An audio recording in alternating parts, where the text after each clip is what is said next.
জাহাঙ্গীরনগর বিশ্ববিদ্যালয়ে শীত বার্তা নিয়ে আসতে শুরু করেছে বাহারি প্রজাতির অতিথি পাখি।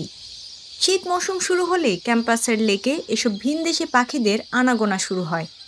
মন কাড়ানো এসব পাখি দেখতে রাজধানী সহ দেশের বিভিন্ন প্রান্ত থেকে ছুটে আসছেন দর্শনার্থীরা।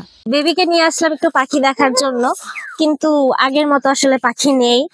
ব্যাপারটা অনেক কষ্টকর। এখানে তো একটা প্রশান্তি, যে পাখির ডাক সকালবেলা যে কি সুন্দর লাগে। তবে গত কয়েক বছরের তুলনায় অতিথি পাখির সংখ্যা কমছে জাহাঙ্গীরনগরে। প্রতি বছরই শীতকাল এলেই পাখিরা শীতের তীব্রতা থেকে বাঁচতে হাজার হাজার মাইল পথ পাড়ি দিয়ে এখানে আসে। প্রতি বছরের মতো এবছরও বিশ্ববিদ্যালয়ের লেকে বিভিন্ন প্রজাতির অসংখ্য পাখির আগমন ঘটেছে। এদের বেশিরভাগই হাঁস জাতীয় ও সরালি পানিতে বসবাস করে। বিশ্ববিদ্যালয়ের ক্যাম্পাসে রয়েছে ২৬টি লেক, কিন্তু এবছর ওয়াইল্ড লাইফ রেস্কিউ সেন্টারের লেক ছাড়া অন্যান্য লেকগুলোতে পাখি দেখা যায়নি। ১৯৮৬ সাল থেকে জাহাঙ্গীরনগর বিশ্ববিদ্যালয়ে অতিথি পাখির আগমন শুরু হয়। তবে বর্তমানে পরিবেশগত পরিবর্তন, মানুষের অতিরিক্ত যাতায়াত, অপরিকল্পিত উন্নয়ন এবং গাছ কাটা পড়ার কারণে অতিথি পাখির সংখ্যা উল্লেখযোগ্যভাবে কমে গেছে। বিশ্ববিদ্যালয়ের প্রাণীবিদ্যা বিভাগের তথ্য মতে ২০২১ ও ২০২২ সালে প্রায় ৬ থেকে ৭ হাজার পরিযায়ী পাখি এসেছিল, কিন্তু এই বছর সেই সংখ্যা উল্লেখযোগ্যভাবে কম। বিশ্ববিদ্যালয়ের শিক্ষার্থীদের মধ্যে অনেকেই পাখিদের সুরক্ষার জন্য পর্যাপ্ত ব্যবস্থা না নেওয়ার বিষয়ে উদ্বেগ প্রকাশ করেছেন। তাদের মতে মোটর বাইকের শব্দ এবং মানুষের অতিরিক্ত যাতায়াত পাখিদের জন্য বিরক্তিকর।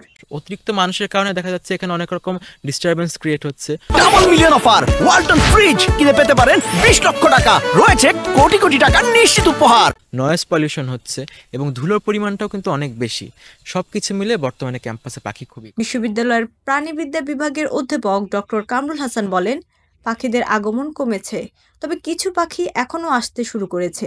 আমাদের ওয়াইল্ড লাইফ রেস্কিউ সেন্টারের ভিতরে যে লেকটি আছে, এখানে নিয়মিতভাবে পাখি আসছে এবং এবছরও পাখি এসেছে।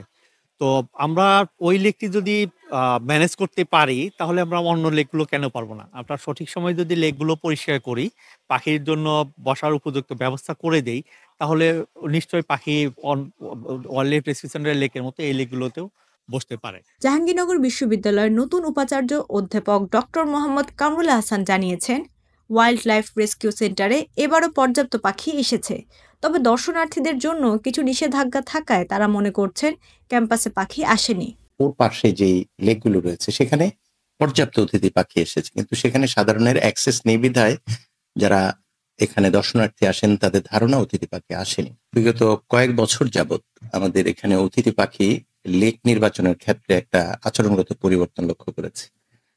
প্রাণ প্রকৃতি বিবেচনা না রেখে যে উন্নয়ন কর্মকাণ্ডগুলো সংঘটিত হয়েছে এবং যে অনিয়মগুলো হয়েছে তার একটা প্রতিফলন আমরা এখানে লক্ষ্য করেছি। উপাচার্য অধ্যাপক ডক্টর মোহাম্মদ কামরুল হাসান জানিয়েছেন, নতুন প্রশাসন লেকগুলোর পুনরুদ্ধার এবং অব্যবস্থাপনা দূর করার জন্য কাজ করছে।